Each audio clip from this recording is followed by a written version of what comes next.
And what we're saying is the Conservatives are the largest party.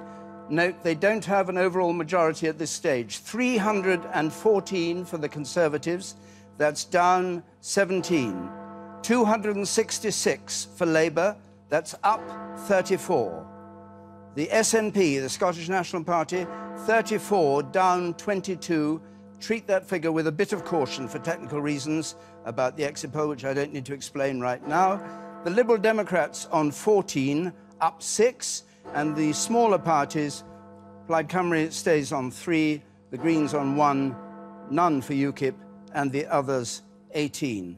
Well, the Prime Minister called this election because she wanted, as she put it, certainty and stability. And this doesn't seem, at this stage, to look like certainty and stability.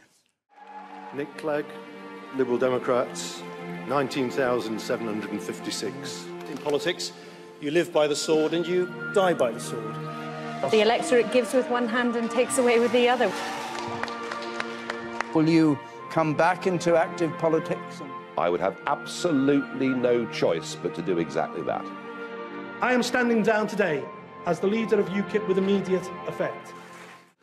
The result of the elections will have no major impact on the negotiations we are desperately waiting for. The government I lead will put fairness and opportunity at the heart of everything we do, so that we will fulfil the promise of Brexit together and, over the next 5 years, build a country in which no one and no community is left behind. You think the Prime Minister should go? Absolutely, yes I do. I think she's failed completely.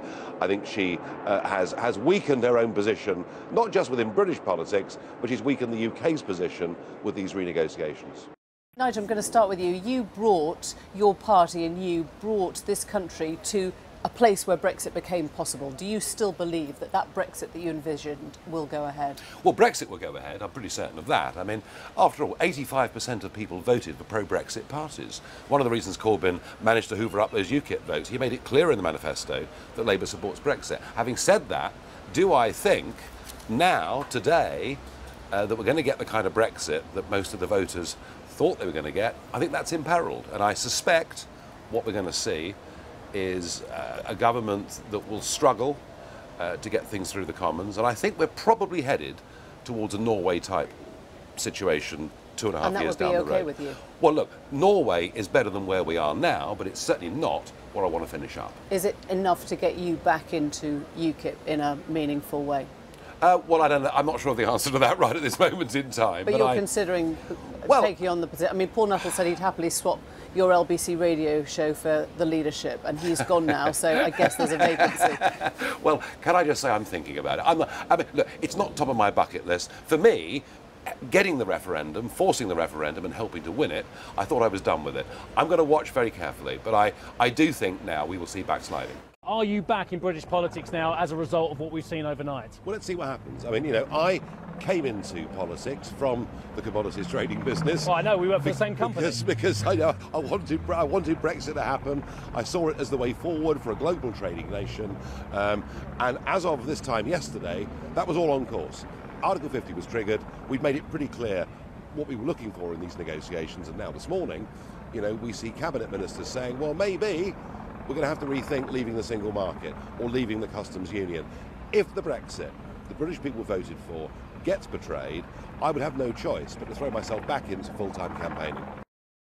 She says this is going to be a Brexit government, and I think the appointment of the Chief of Staff, this Gavin Barwell character who lost his seat in central Croydon, I mean, not just a Remainer, but, I mean, really abusive about anybody that wanted to leave the EU or that wanted to control immigration numbers coming to Britain.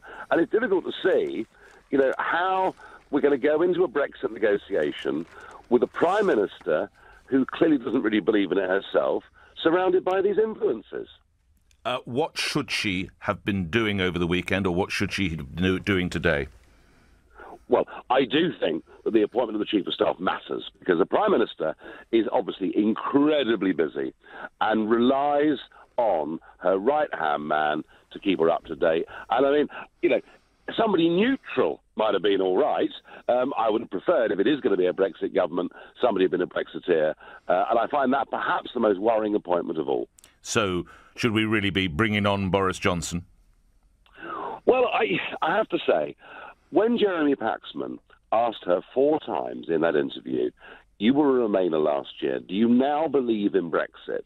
And all she could do was to mouth, I will carry out the will of the people. I thought, you know what? We're about to go into perhaps the most difficult set of international negotiations in our lifetime. If you don't believe in what you're doing, what chance is there? So I think she has to go. And I do think if it's going to be a Brexit government, that somebody who believes in it must be in position.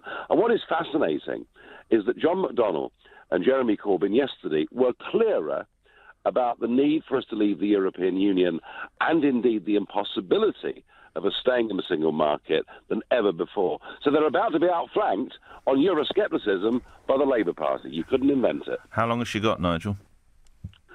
Well, I wouldn't have thought very long. I think when you're forced to get rid of your key aides around you, it shows just what a weak position you're in. Let's see how the meeting goes with the backbench MPs tonight. Certainly those that I've spoken to are incredibly worried. She is fatally damaged. It is just a question of time. It might all happen more quickly than we think.